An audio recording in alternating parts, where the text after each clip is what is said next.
প্রথমবারের মতো বাংলাদেশে এসেছিলেন পাকিস্তানের অভিনেত্রী, সোশ্যাল ইনফ্লুয়েন্সার ও মডেল অভিনেত্রী হানিয়া মীর। বাংলাদেশেও অভিনেত্রীর ভক্ত রয়েছে। ঢাকায় এসে বিভিন্ন স্থানে ঘুরে বেরিয়েছেন অভিনেত্রী, সেই সঙ্গে বাংলাদেশি খাবারও খেয়েছেন। ফেসবুকে বাংলাদেশ নিয়ে পোস্টও করেছেন হানিয়া। পাকিস্তানের ফেরার আগে মঙ্গলবার 23 সেপ্টেম্বর রাত 11:57 হানিয়া মীর তার ফেসবুকে পোস্ট দেন।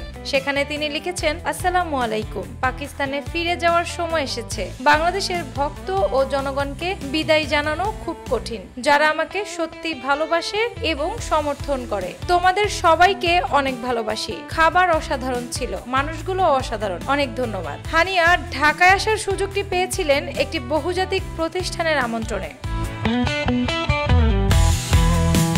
বাংলাদেশে উপস্থিতি সীমিত সময়ের হলেও অনুরাগীদের সঙ্গে তার দেখা এবং বাংলাদেশের নানান অভিজ্ঞতা সামাজিক মাধ্যমে দ্রুত ছড়িয়ে পড়ে। প্রসঙ্গত, হানিয়া পাকিস্তান ছাড়িয়ে বাংলাদেশ এবং ভারতেও ব্যাপক জনপ্রিয়। 2016 সালে জনান চলচ্চিত্র দিয়ে বড় পর্দায় অভিষেক ঘটে তার। পরবর্তীতে ধারাবাহিকের মাধ্যমে যেমন মেরে হামসফর, ফেরিটেল, দিলরুবা, আনা ও কাভি মে কভি তু এ অভিনয় করে তুমুল জনপ্রিয়তা পান। অ্যানি আক্তার, বাংলা বাজার পত্রিকা।